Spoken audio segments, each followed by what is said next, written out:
Oke,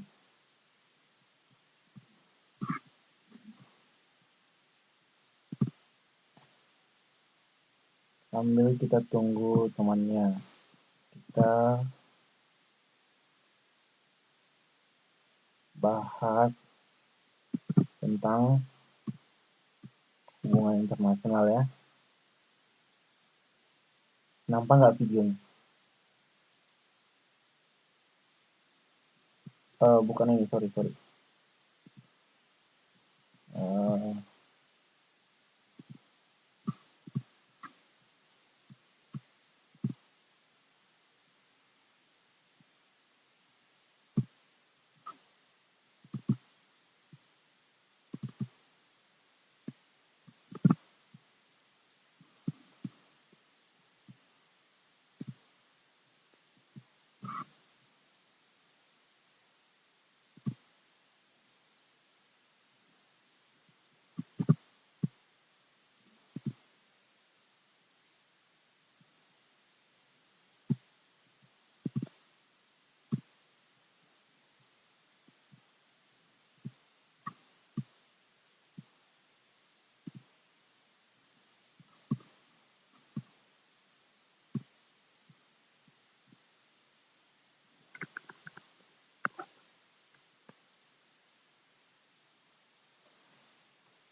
Oke, bisa dilihat videonya ya Mbak ya.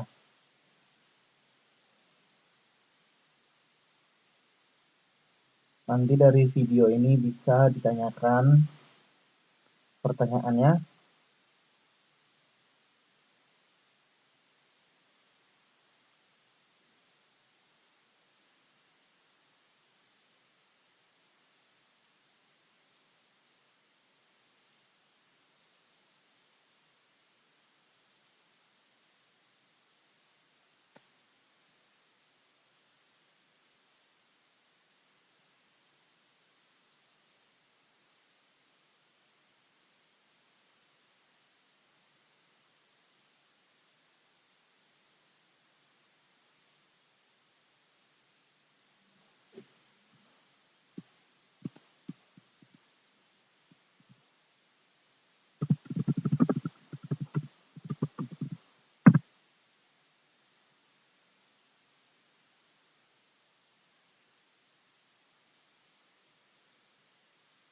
Oke, peran Indonesia dalam perdamaian dunia ini juga salah satu bentuk hubungan internasional ya.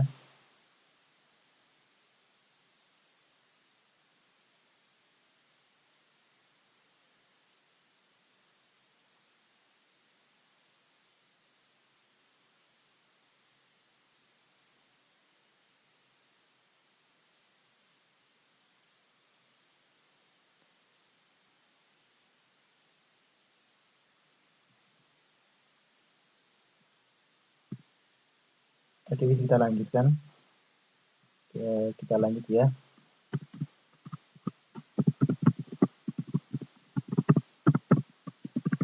Ada pertanyaan dari video tadi atau mau diulangin atau kita lewatin aja?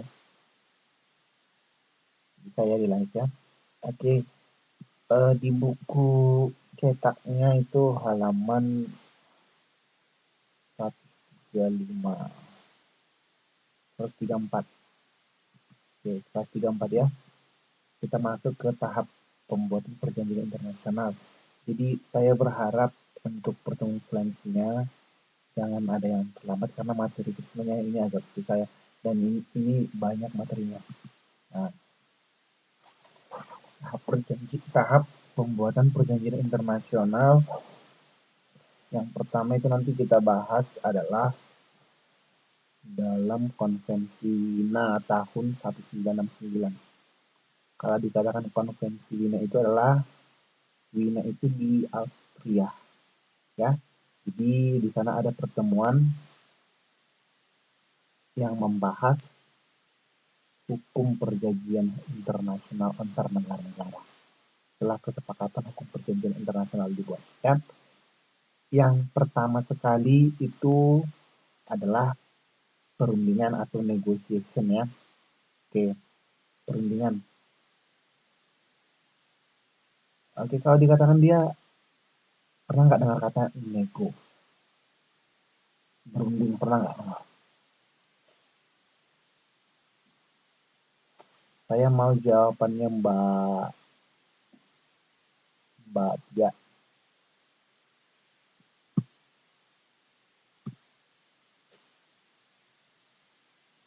Pernah nggak dengar kata perundingan?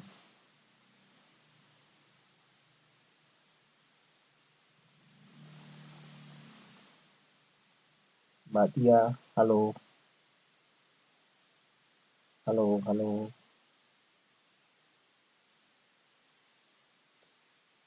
Selamat malam. Pernah dengar kata perundingan nggak? Apa itu perundingan?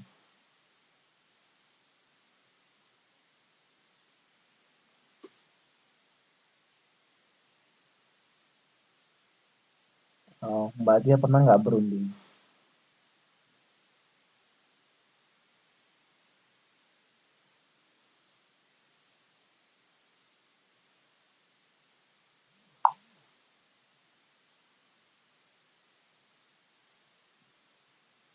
Iya, benar sekali. Terima kasih. Iya, benar sekali. Terima kasih atas jawabannya. Oke, iya benar sekali ya.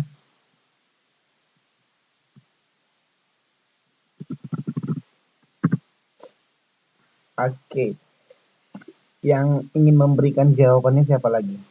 Oke, perundingan itu sama dengan negotiation, ya. Perundingan merupakan perjanjian tahap pertama antara pihak negara yang berkepentingan. Contohnya itu perundingan bilateral antar dua negara. Kemarin saya sudah jelaskan itu perjanjian internasional yang bilateral. Bilateral. Saya mau jawaban dari Mbak Sri. Apa itu bilateral? Perjanjian bilateral.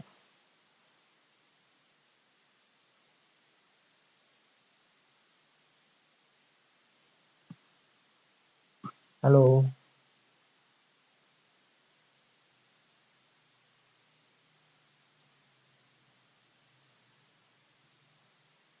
Sepertinya ada masalah ya. Hmm. Mbak Cika Claresta ini nama lengkapnya siapa kalau boleh tahu?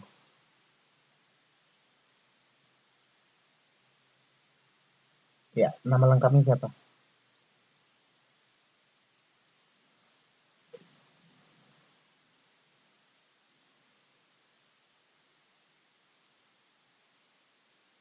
Saya mau tahu itu perjanjian bilateral itu apa, Mbak Cika?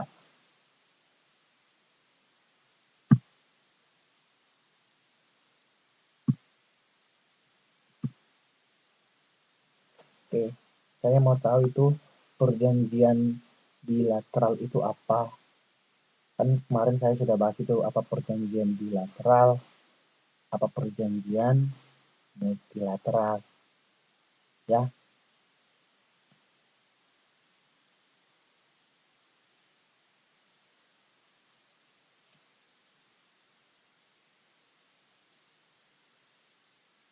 Ada masalah ya?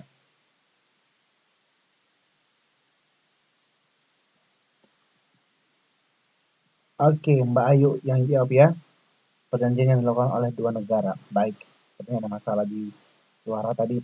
Ya, jadi perundingan itu ya adalah tahap pertama antara pihak atau negara yang berkepentingan di mana sebelumnya belum pernah diadakan perjanjian. Sama dengan ingin menikah ya, perlu perundingan dulu antara siapa? Antara mantan pacar dengan siapa? Dengan kita sendiri gitu. Supaya dia memberikan izin kepada kita bisa menikah. Seperti itu. Bukan ya. Jadi perjanjian itu ibarat ingin menikah, perjanjian antara dua orang ya, harus berunding dulu kapan mereka menikah, ya kan? Itulah seperti itu juga perjanjian dilakukan oleh negara. Sedangkan perjanjian multilateral itu adalah perjanjian yang dilakukan oleh lebih dari dua negara ya. Bisa tiga, contohnya kemarin saya bilang IMT, Indonesia, Malaysia, dan Thailand ya. Oke, selanjutnya kalau ada yang mau tanyakan bisa langsung bertanya ya.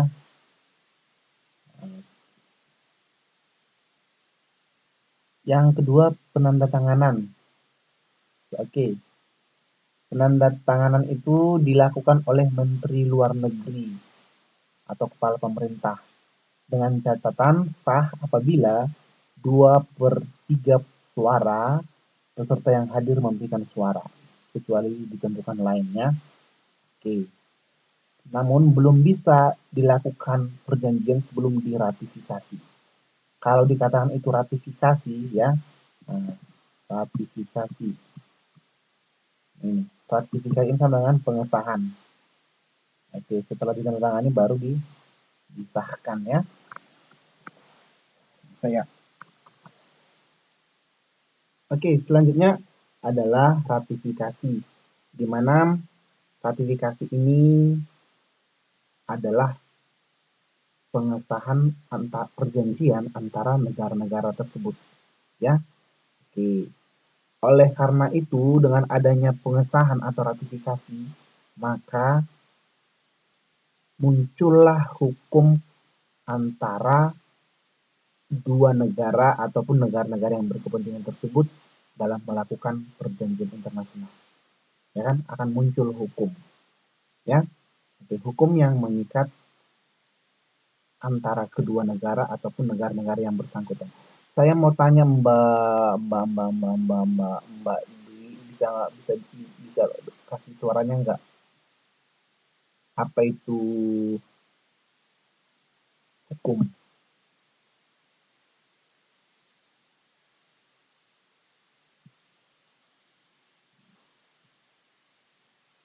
Oke, Mbak Ayu.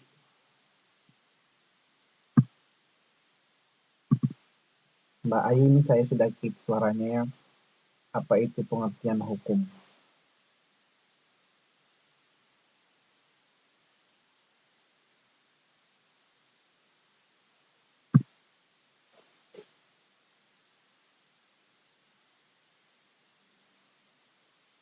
Oh, oke. Oke, bisa ditulis di sini. Apa itu arti hukum?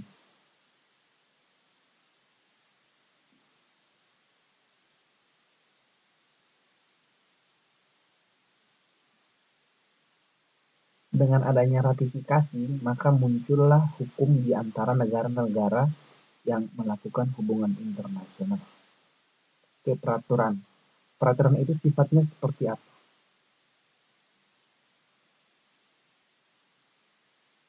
Ayo, peraturan. Mbak Tia ada nggak peraturan di tempat kerjanya? Atau bebas atau gimana? Ada. Peraturan itu sifatnya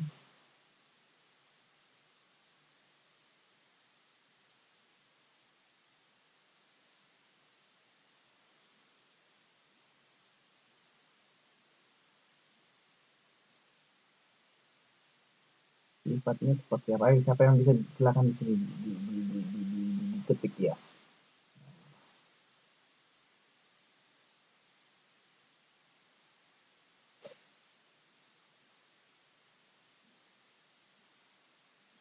Oke, sifatnya itu adalah memaksa antara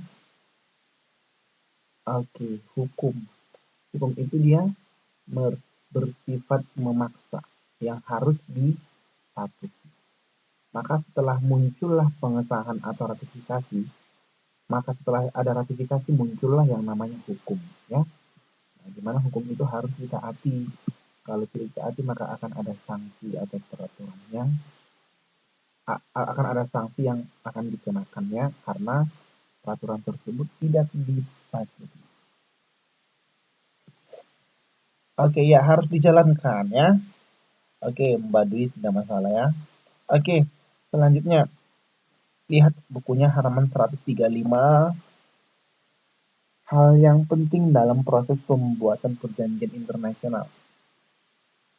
Oke, yang pertama adalah persyaratan perjanjian internasional. Oke, saya mau tanya dulu ini. Siapa yang bisa jawab? Sebutkan salah satu contoh hubungan internasional yang dilakukan oleh Indonesia dengan negara lain. Salah satu dalam organisasi internasional. Saya kasih contoh, salah satunya adalah ASEAN. Oke. Saya mau tahu Indonesia itu masuk di hubungan internasional di mana aja?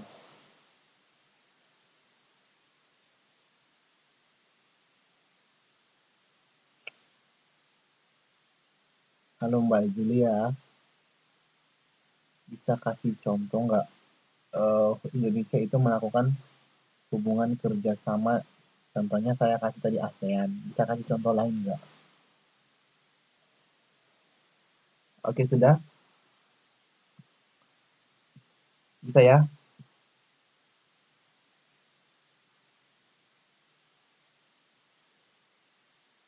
Oke. Halo Mbak Julia.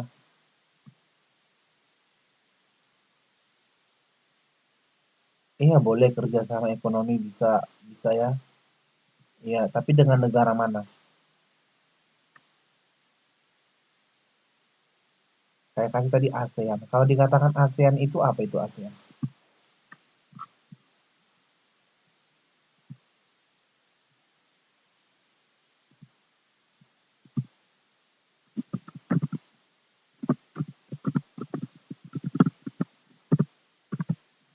Ayo,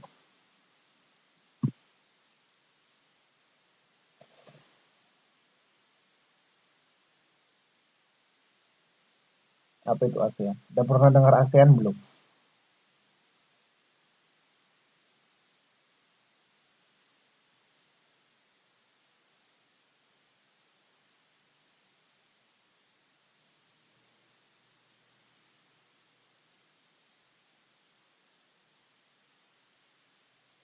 Ayo, apa itu ASEAN?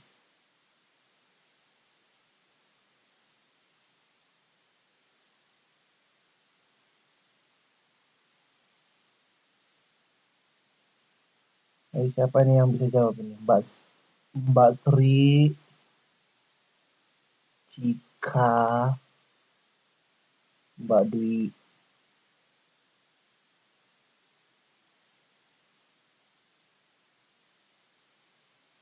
Ayo, apa itu ASEAN? Pernah dengar ASEAN enggak? Itu bahasa Inggrisnya, bahasa Indonesianya apa? Saya ini nggak tahu bahasa Inggris.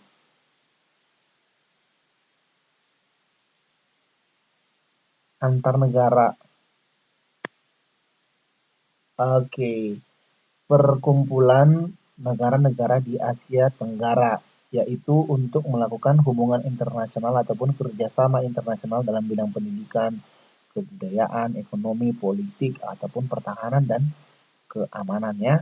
Oke, sebenarnya bukan 5 negara. Pendirinya ada 5 negara: Indonesia, Malaysia, Singapura, Thailand, dan Filipina. Cuman sekarang anggotanya ada 10 ya. Ada 10. Bukan perjanjian antar 5 negara ya, tapi pendirinya ada 5 negara, di mana anggotanya sekarang ada 10. Ya, di mana kerjasama ASEAN ini ya untuk mendorong pertumbuhan di bidang ekonomi, ya, di bidang kerjasama ekonomi, politik, pertahanan keamanan, pendidikan, kebudayaan ya, dan lain sebagainya. Nah, Itu dia ASEAN ya. Mbak Sri lagi di Indonesia ya.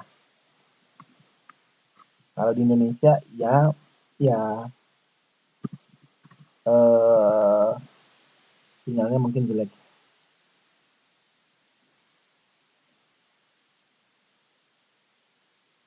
Oh ya, gimana ya? Saya juga nggak ngerti, mungkin masalah sinyal.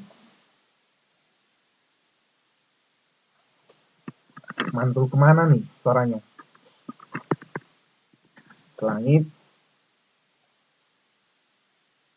Oke, nanti saya kirim link YouTube-nya ya, jadi bisa dipelajari lagi.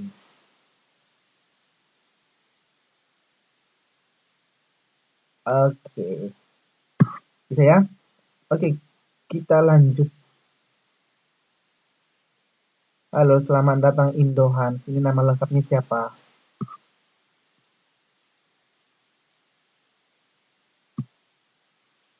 Oke, hal-hal yang penting dalam proses pembuatan perjanjian internasional. Buka bukunya halaman 135. Oke, yang pertama persyaratan perjanjian internasional. Oke, persyaratan itu harus dipatuhi. Dan persyaratan itu sifatnya terikat, mengikat, ya. Nah, di mana dalam hubungan perjanjian itu syarat itu harus dilakukan dan pastinya hubungan internasional itu akan mendapatkan keuntungan bagi negara-negara yang terlibat dalam melakukan hubungan internasional itu, ya. Contohnya Indonesia dengan Singapura melakukan hubungan internasional dalam pendidikan, ada nggak manfaatnya? Ada, ya. Contohnya dalam bidang pendidikan, pertukaran pelajar, sehingga banyak mahasiswa Indonesia yang belajar di Singapura dan akan kembali ke Indonesia. Itu kan sangat bermanfaat. Oke,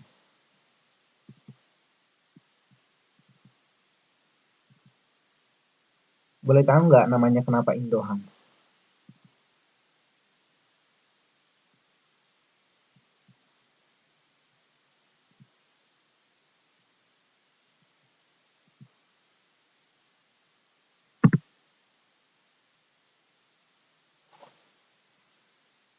Oke, selamat datang Mbak Sri Haryanti. Ini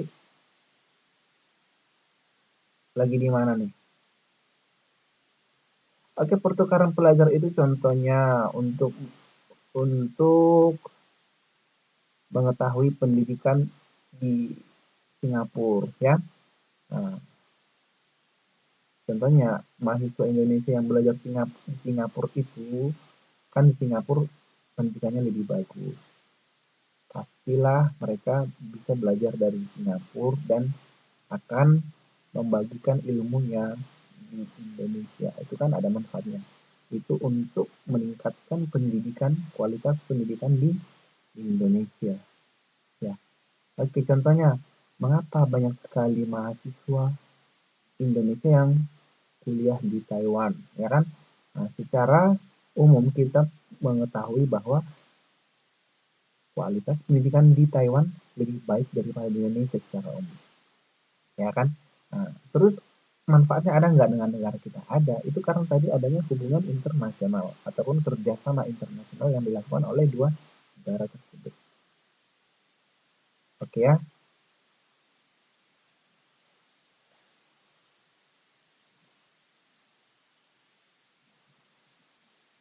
Oke. Iya Mbak Julia, Taiwan juga bagus ya. Nah, oke, mengapa di Indonesia masalah pendidikan kurang begitu maju? Oke, saya jawab secara jujur atau secara bagaimana nih? Oke, itu karena apa? Karena rendahnya fasilitas, bisa jadi ya, rendahnya fasilitas pendidikan di sekolah, terus kurangnya kesadaran akan pentingnya pendidikan, nah, itu dia. Terus kurangnya tenaga pengajar, ya. Kita bisa bedakan kalau di Taiwan itu kalau tamatan S2 jadi guru SD. Kalau di Indonesia tamatan S2 bisa jadi dosen, ya kan? Itulah perbedaannya. Ya. Jadi, dengan adanya hubungan internasional dengan negara lain di bidang pendidikan, itu bisa meningkatkan kualitas pendidikan kita. Oke. Bisa ya? Oke. Selanjutnya,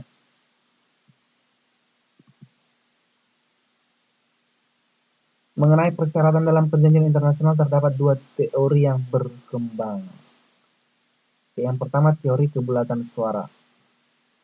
Oke, persyaratan dalam perjanjian internasional hanya berlaku bagi yang mengajukan persyaratan jika persyaratan ini diterima oleh seluruh peserta. Oke, setelah mengeluarkan resolusi atau menerima anggota baru, PBB memerlukan kebulatan suara. Oke, saya mau tahu itu PBB itu apa? PBB.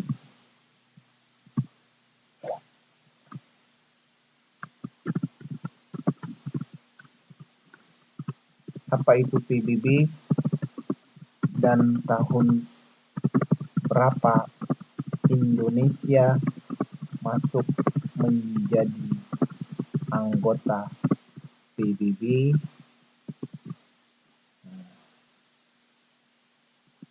dan berapa negara berapa jumlah anggota PBB. Oke.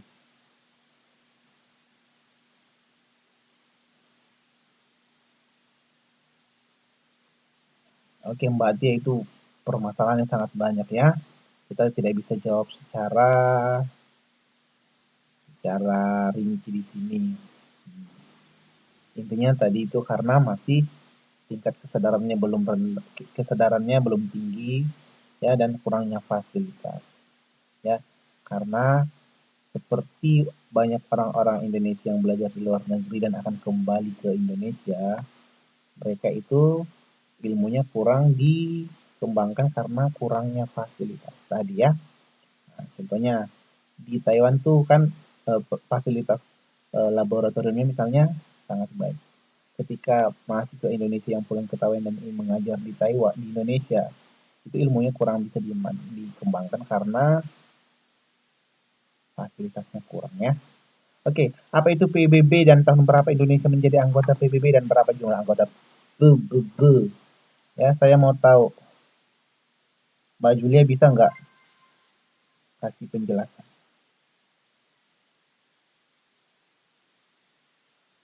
Halo.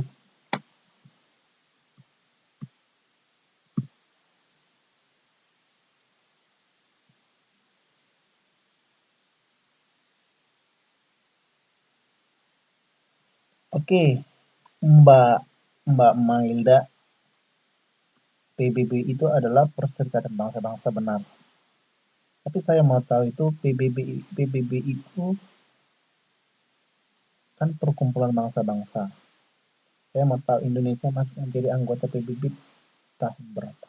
Dan sekarang berapa jumlah anggota PBB?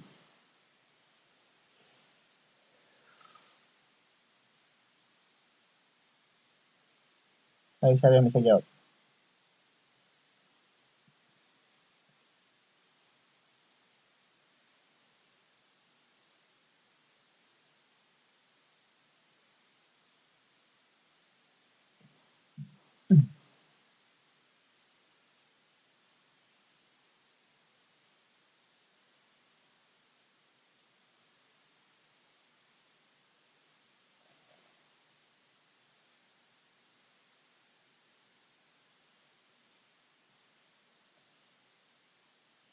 Oke, ya. PBB itu tujuannya sebenarnya untuk menciptakan perdamaian antar negara dunia, ya. Ya. Jumlahnya itu ada berapa? 193 ya. Nah, iya.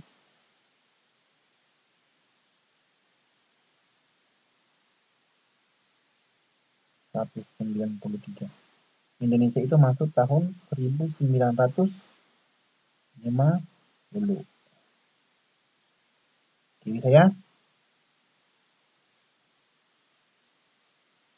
Oke, ada yang mau ditanyakan? Oke, PBB ya berdirinya tanggal segitu ya. Cuman Indonesia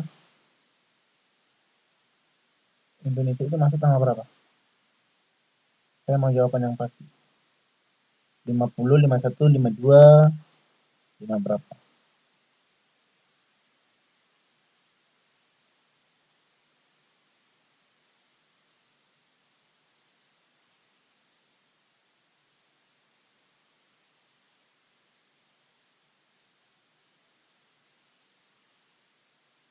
Tahun 50 atau 51?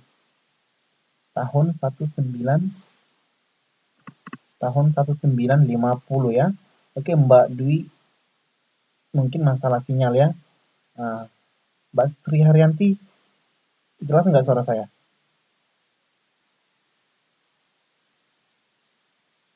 Oke, Indonesia masuk PBB tahun 1950 ya, tanggal 28 September ya. Di mana nanti di sana ada yang namanya perwakilan diplomatik yang akan kita bahas nanti ataupun pertemuan selanjutnya.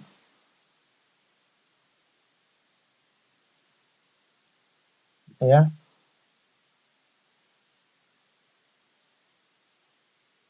Ada yang mau ditanyakan?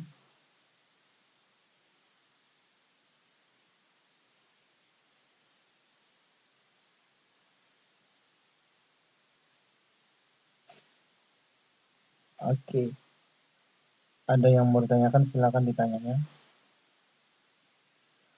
Oke, jumlah anggota PBB itu ada 193 negara ya. 193 negara. Di sanalah ada kerjasama internasional ataupun hubungan antar internasional, hubungan negara sebanyak 193 negara di dunia ya. Oke, ini matus ya. Oke. Oke, selanjutnya kita lihat teori kebulatan suara tadi sudah ya.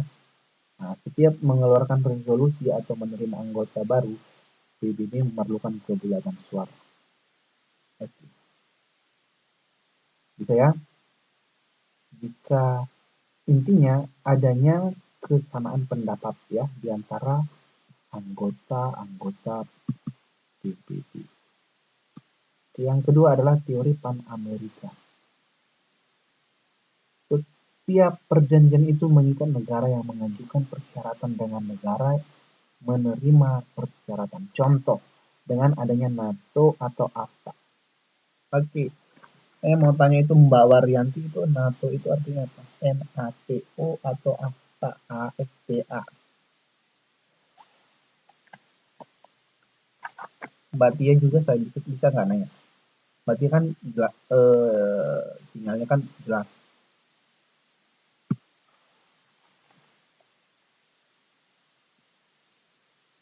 Halo, halo, Pak, bisa bisa jelaskan NATO atau AFTA nggak?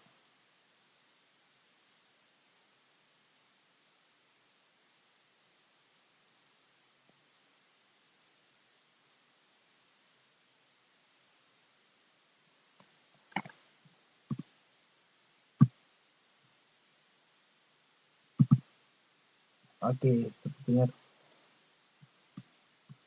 kurang sinyalnya kurang baik, bagus ya.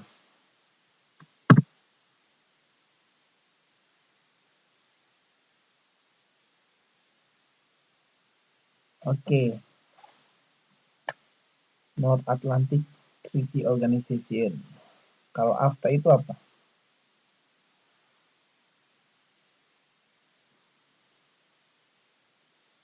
AFTA itu apa? ASEAN? Ayo.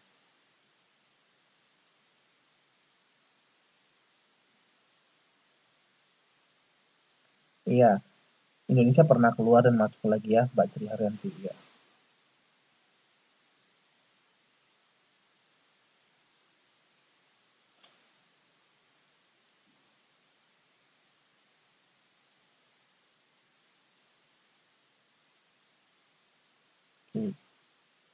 North Atlantic Treaty Organization, yaitu tujuannya adalah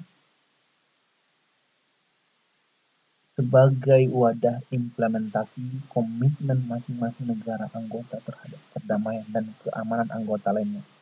NATO ini ada 28 anggotanya ya.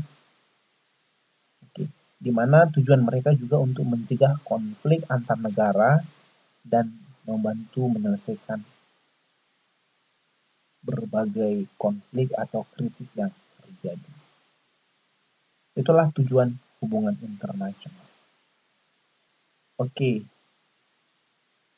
Kalau dikatakan AFTA, Asian Free Trade Area, oke, yaitu perkumpulan negara-negara apa itu yuk? Ayo bahas yang Indonesianya saya nggak ngerti nih bahasa Inggris. Apa itu AFTA?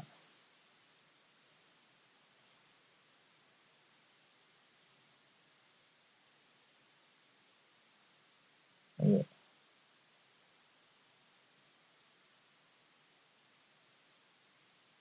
Asian Free Trade Area, bahasa Indonesianya itu apa?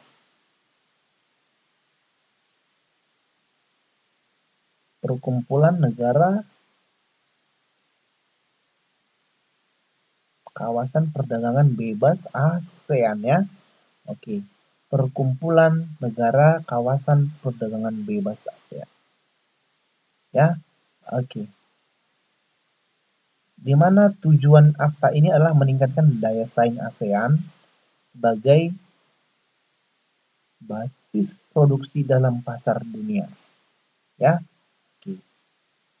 Inilah kalau Indonesia masuk ke dalam ini ya diharapkan perekonomian di Indonesia semakin baik, semakin meningkat ya. Ya. Oke, selanjutnya berlakunya perjanjian internasional. Konvensi Wina tahun 1969. Itu tadi saya bilang Wina di mana? Di Austria. Menyebutkan bahwa mulai berlakunya sebuah perjanjian internasional pada saat sesuai dengan ditentukannya dalam naskah perjanjian tersebut setelah adanya penandatanganan dan ratifikasi. Oke ya. Yang kedua, pada saat peserta perjanjian mengikatkan diri pada perjanjian itu bila dalam naskah tidak disebut saat berlakunya. Oke.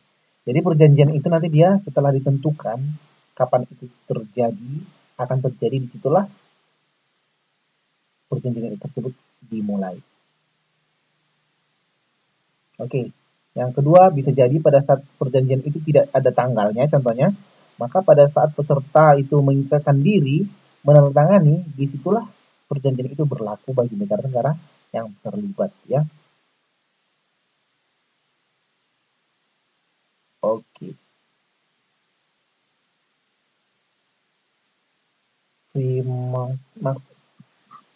Itu topik apa itu?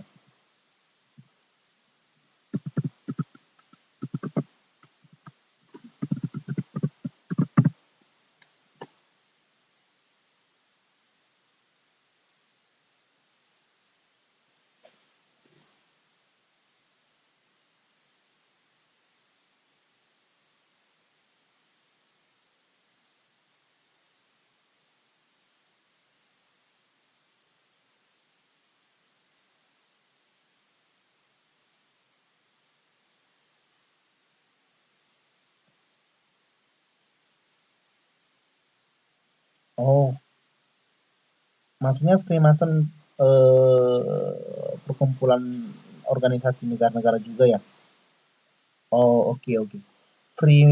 Freemason ini adalah organisasi negara-negara di mana pada awalnya asal usulnya tidak jelas, ya kan? Nah,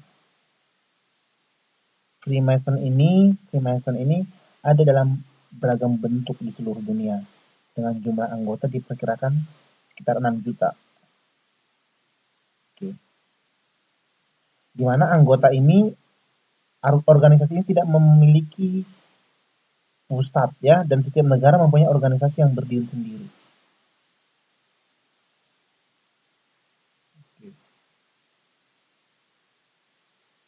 Oke.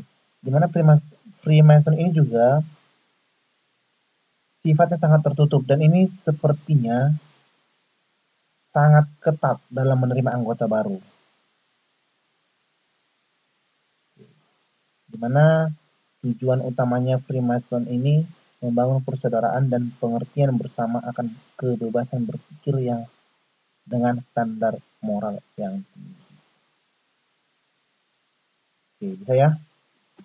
Iya, organisasi antara negara-negara yang tujuannya adalah untuk membangun persaudaraan dan kebebasan berpikir dengan standar moral yang tinggi. Oke, bisa ya? Selanjutnya, berlakunya perjanjian internasional tadi sudah kita bahas. Dan pembatalan perjanjian internasional. Bisa nggak pembatalan perjanjian internasional dilakukan? Bisa. Nah, sah saja. Dengan catatan harus mengikuti peraturan-peraturan.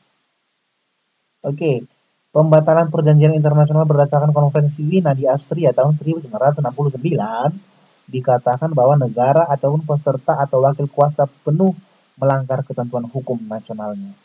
Jika ada satu negara yang melanggar ketentuan yang telah dilakukan dalam perjanjian internasional, maka perjanjian internasional dapat dibatalkan. Jelas? Yang kedua, adanya unsur kesalahan pada saat perjanjian itu dibuat. Ya, unsur kesalahan baik yang disengaja ataupun tidak sengaja bisa membuat perjanjian internasional itu menjadi batal. Ya. Yang ketiga, adanya unsur penipuan. Ya, ya nipu-nipu. Siapa di sini yang suka nipu di sini siapa? Kalau misalnya ada negara yang suka nipu, ya kan, ketika melakukan perjanjian internasional, dan negara yang lain itu, negara-negara yang tersebut itu mengetahui, ya bisa batal dan itu perjanjian internasionalnya. Nah, adanya penipuan, terdapatnya penyalahgunaan atau kecurangan, ya, penyuapan atau kelicikan. Selanjutnya, adanya unsur paksaan dan pertentangan dengan suatu kaidah dasar hukum internasional. Artinya, contohnya, perjanjian itu akan merugikan antar negara-negara yang belum terlibat, maka perjanjian internasional itu bisa dibatalkan. Oke, yang namanya perjanjian pasti ada masa waktunya, benar nggak? Oke, saya mau tahu perjanjian di antara warga negara Indonesia BNI untuk bekerja di Taiwan berapa lama? Berapa lama perjanjiannya? Halo, 3 tahun. Maksimal berapa lama? Minimal, maksimal.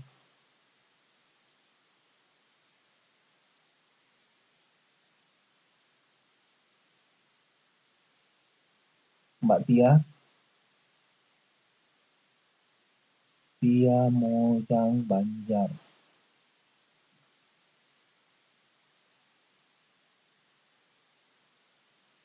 Ayu Anggita Sari. Saya mau tahu perjanjian BNI untuk bekerja di Taiwan berapa lama?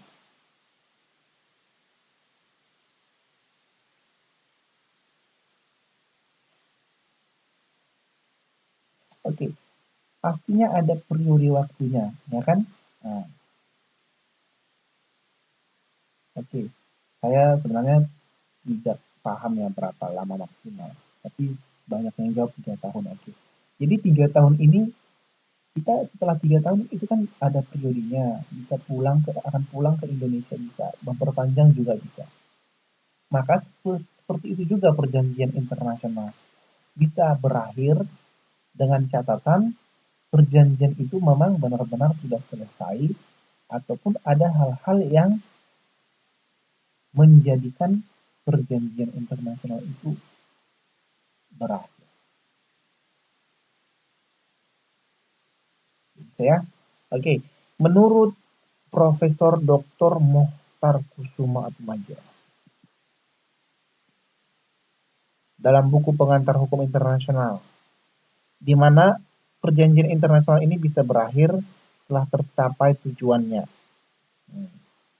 Tujuan itu sudah dicapai ya. Selanjutnya masa berlakunya itu sudah habis. Nah, seperti saya sudah katakan tadi, sudah kadaluarsa ya dihabiskan.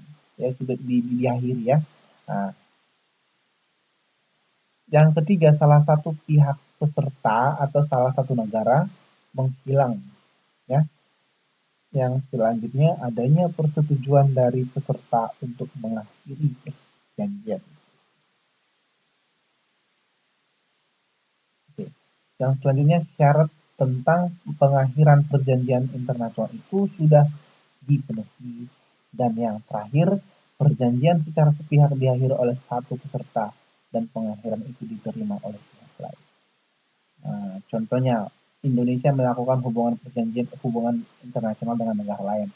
Tiba-tiba negara lain tersebut secara sepihak mengakhiri, ya. Nah, dan Indonesia menerima, ya maka ya perjanjian internasional itu bisa berakhir. Nah, seperti itu, ya. Oke, sudah. Ada yang mau ditanya? Ada yang mau ditanyakan? Ada yang mau ditanyakan? Boleh ya. Ada yang mau disampaikan juga boleh.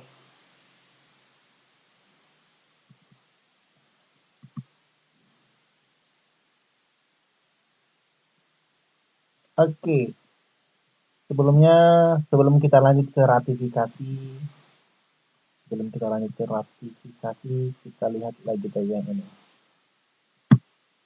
Tadi Mbak yang terlambat ya, bisa dilihat ini ya. Tadi kami lihat sebentar ini. Yang terlambat bisa dilihat ini tadi.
Oke, sudah ada pertanyaan nggak dari video tadi?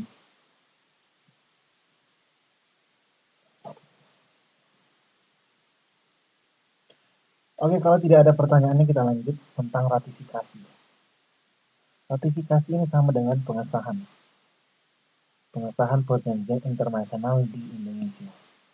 Itu dibahas dalam pasal 11 ya. Pasal 11 ayat 2. Oke. Pasal 11 ayat 2. Oh, oh, de, ya kan? Nah, pasal 11 ayat 2. Oh, oh, de.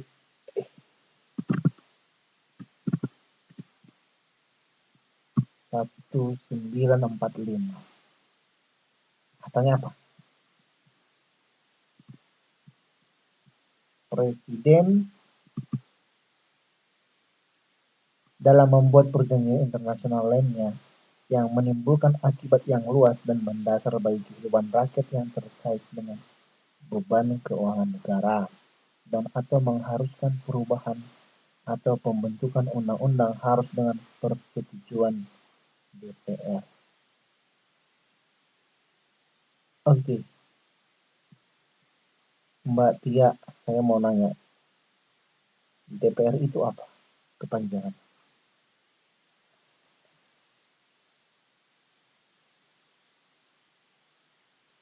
Mbak Sri Haryanti bisa juga kasih pendapat. Mbak Ayu, Waryanti, Mailda. Halo,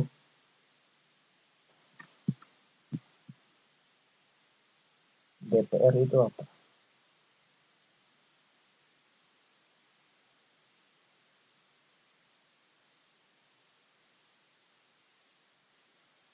DPR itu apa?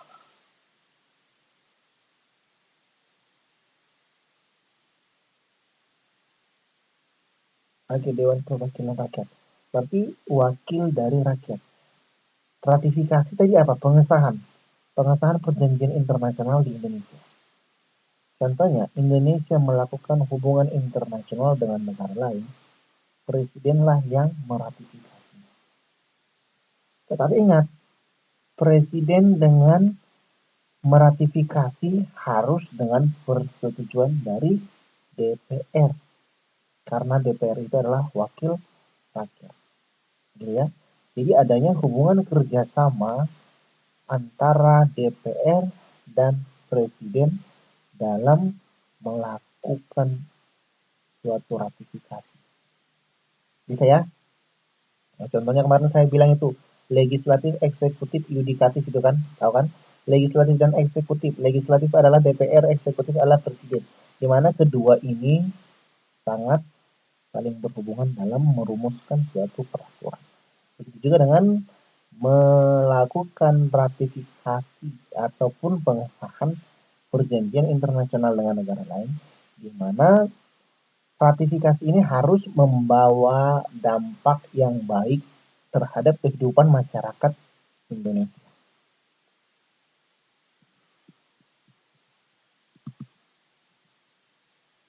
Bisa ya? Ada yang mau bertanya? Silakan. Selanjutnya fungsi perwakilan diplomatik. Tadi dibahas. Oke.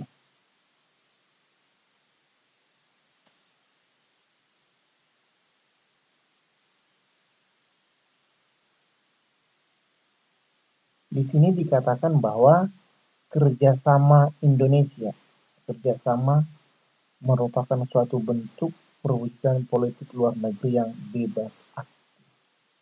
Kalau dikatakan bebas ini apa ya? Bebas melakukan hubungan kerjasama dengan negara lain tanpa urusan campur tangan negara-negara lain juga, dan aktif untuk melakukan perdamaian dunia. Ya, oke. Makanya dikatakan politik luar negeri Indonesia itu adalah bebas dan aktif. Oke, bebas artinya bebas untuk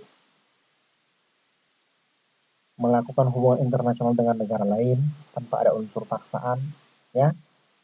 Tidak memihak dengan negara lain itu artinya bebas, ya. Aktif artinya aktif dalam melakukan perdamaian dunia. Oke. Oke. Kalau dikatakan diplomasi, diplomatik, ya, itu adalah hubungan antar dua negara, ya. Nah, hubungan diplomasi, hubungan yang dilakukan oleh dua negara.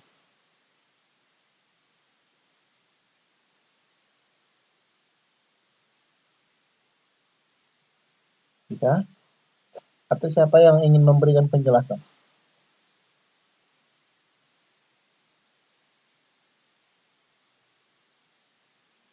Siapa yang bisa memberikan penjelasan?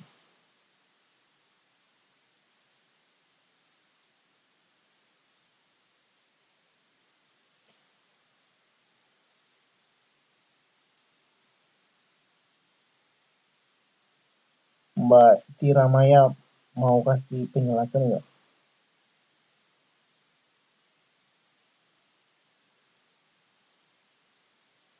Atau Mbak Julia? Kita harus paham dulu apa artinya hubungan diplomasi.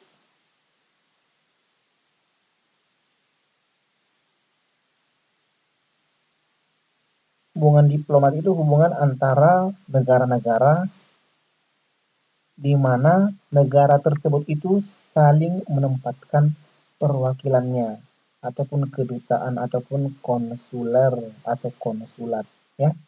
Oke. Di mana tujuan diplomasi ini untuk mengusahakan agar pihak-pihak yang mengadakan hubungan dengan suatu negara ini mendapatkan manfaat yang sebesar-besarnya untuk kedua belah pihak. Oke. Contohnya, Indonesia melakukan hubungan diplomatik dengan Singapura. Maka di Singapura itu ada yang namanya konsuler Indonesia ataupun diplomat Indonesia, ataupun kedutaan, gitu ya. Kalau di Taiwan hubungan Indonesia ada nggak hubungan diplomasi? Belum ada, ya. Tapi hubungan internasional ada, tapi diplomasi belum ada. Makanya karena Taiwan kan belum diakui sebagai negara, jadi sebagai negara yang berdasarkan pengakuan dari negara lain belum ada. Jadi dia dilakukan, maka dia adanya veto, ya. Nah, ada di veto itu kan, itu juga salah satu bentuk hubungan. Itulah salah satu contohnya hubungan pengganti kedutaan. Jadi di Australia ada kedutaan Australia di Indonesia, begitu juga dengan kedutaan Indonesia di Australia. Itulah hubungan diplomasi. Oke, hubungan diplomasi ini, ya, hubungan antara dua negara di mana negara tersebut mendapatkan manfaat yang sebanyak-banyaknya dan biasanya terdapat duta ataupun konsuler di kedua negara tersebut. Jadi saya,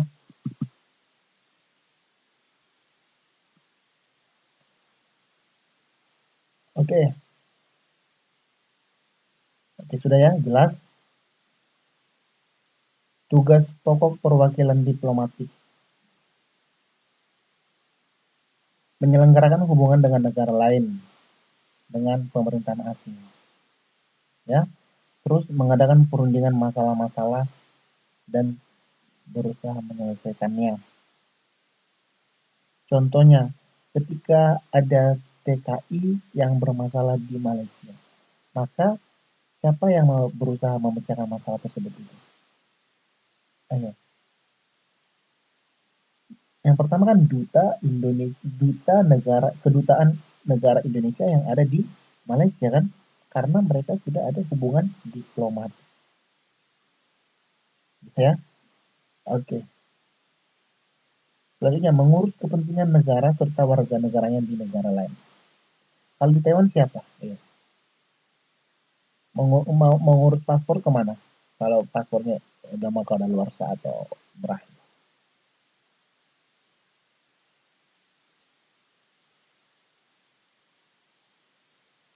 Oke, bebas artinya ya tidak memihak, tidak terikat ya dengan negara lain ataupun politik apapun ya. Bebas yaitu bebas aktif, yaitu aktif untuk melakukan perdamaian ya, persahabatan. Nah, terima kasih Mbak Sri Haryanti. Oke, selanjutnya, apabila dianggap perlu dapat bertindak sebagai tempat pencatatan sipil, pemberian pos-pos dan sebagainya. Fungsi perwakilan diplomatik ya, mewakili negara pengirim di dalam negara penerima, melindungi kepentingan negara menerima dan warga negara yang negara penerima dalam batas-batas yang diizinkan oleh hukum internasional ya, dan mengadakan persetujuan dengan pemerintah negara penerima.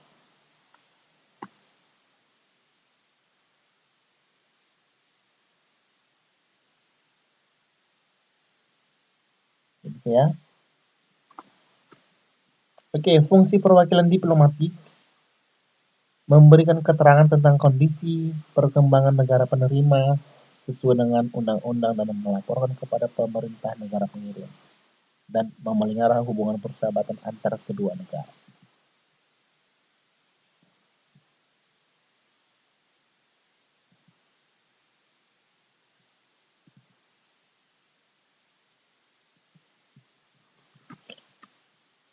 Oke,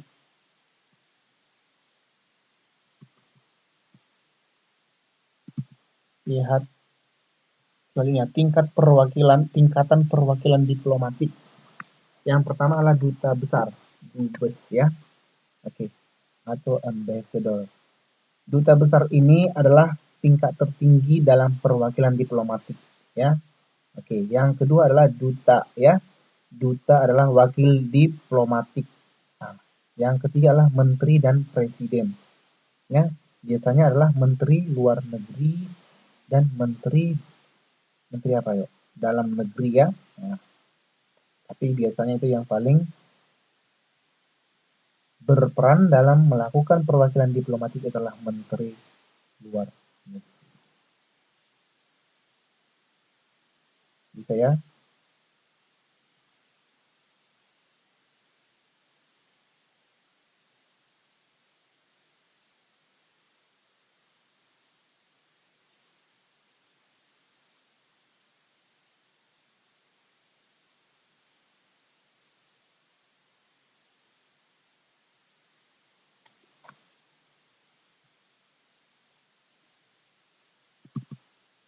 Oke, bisa ya.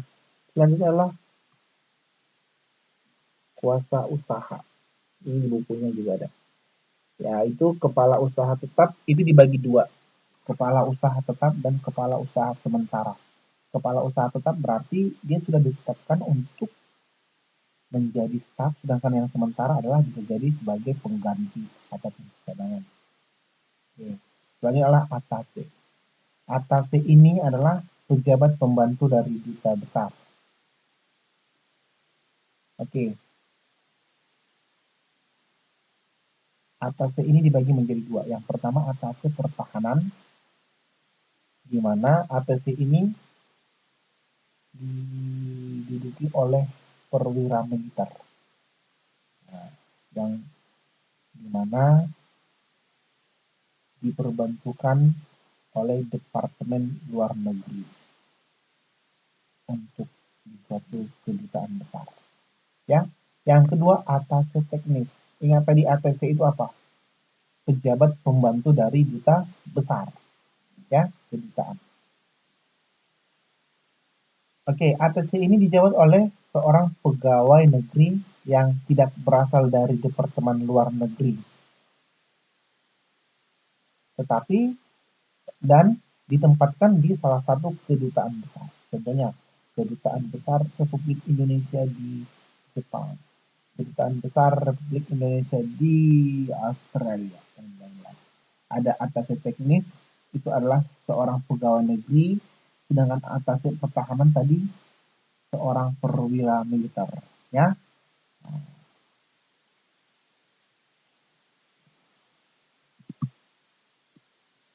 Ya. Oke. Selanjutnya adalah perwakilan konsuler. Ada namanya konsul jenderal, ada konsul dan wakil konsul, ada agen konsul, ya. Dan yang terakhir adalah fungsi perwakilan konsuler. Di buku juga ini ada ya. Fungsi perwakilan konsuler.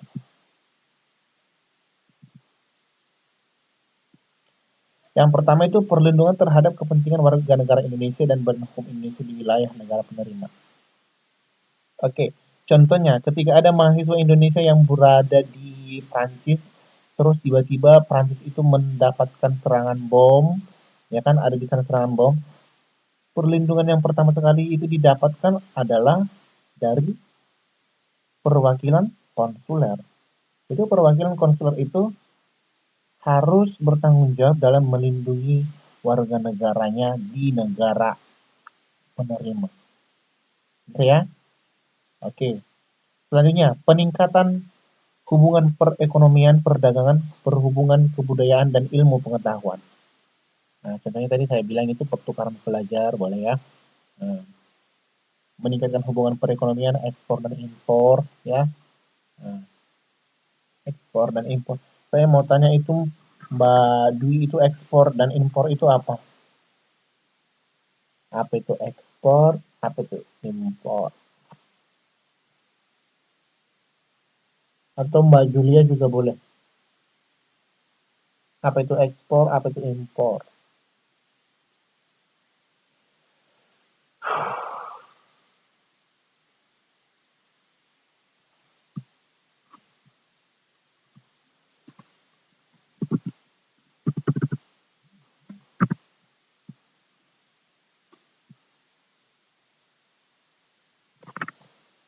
Ekspor dan impor.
Oke, oke, ekspor ini adalah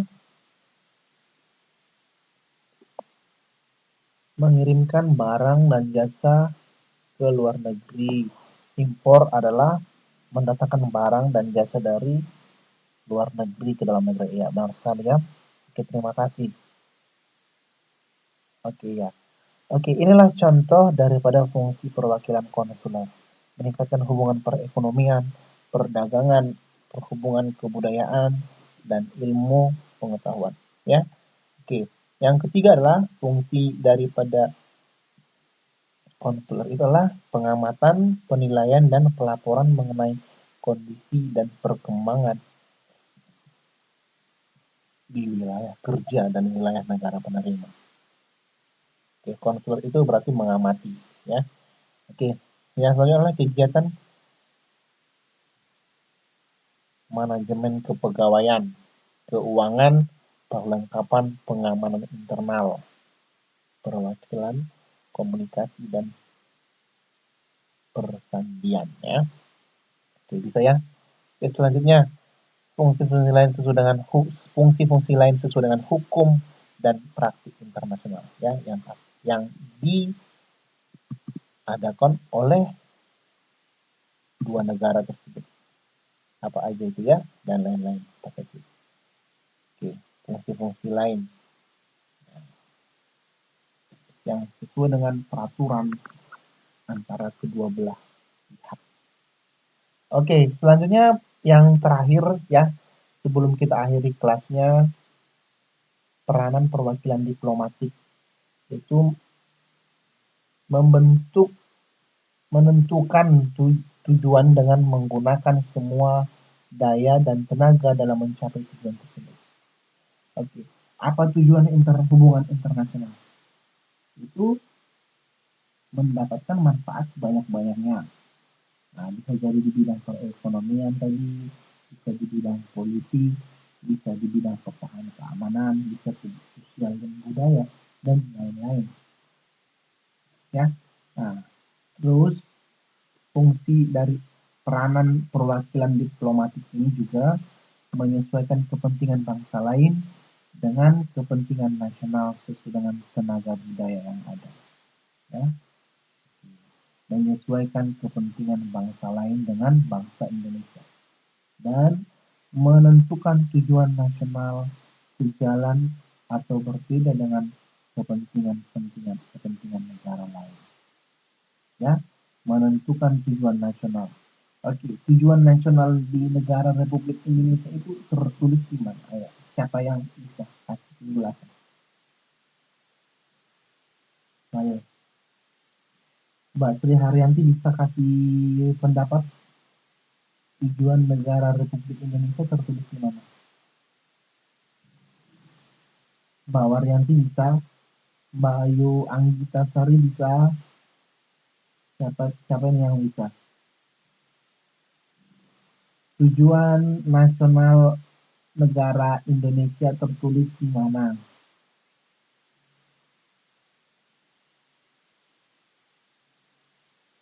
Ayo.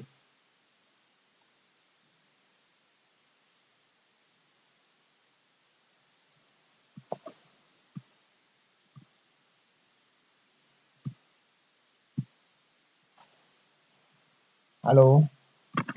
Dalam pembukaan Undang-Undang Dasar Tahun Negara Republik tahun 1945 apa?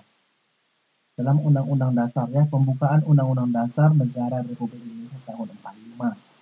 Tujuan nasional negara Republik Indonesia adalah mencerdaskan kehidupan bangsa, terus memajukan kesejahteraan umum, apalagi memajukan kesejahteraan umum dan ikut melaksanakan ketertiban dunia. Ya, itulah tujuan negara Republik Indonesia, tujuan nasional. Tertulis di dalam alinea keempat pembukaan OOD 1945. Oke, yang selanjutnya adalah menggunakan sarana dan kesempatan yang ada dengan sebaik-baiknya. Oke, sampai di sini dulu. Ada yang mau ditanyakan? Kalau ya ada mau ditanyakan bisa bertanya. Kalau tidak ada yang ditanyakan kita lanjutkan minggu depan. Ya, oke. Ada yang jelas?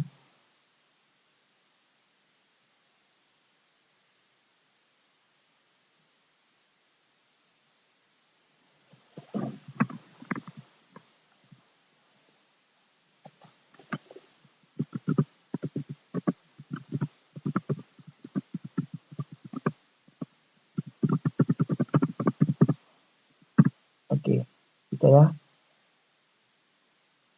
Ada yang mau ditanyakan? Kalau tidak ada yang mau ditanyakan, kita akhiri. Mbak Ayu ada mau ditanyakan? Oke. Oke. Mbak Sri Haryanti ada mau ditanyakan?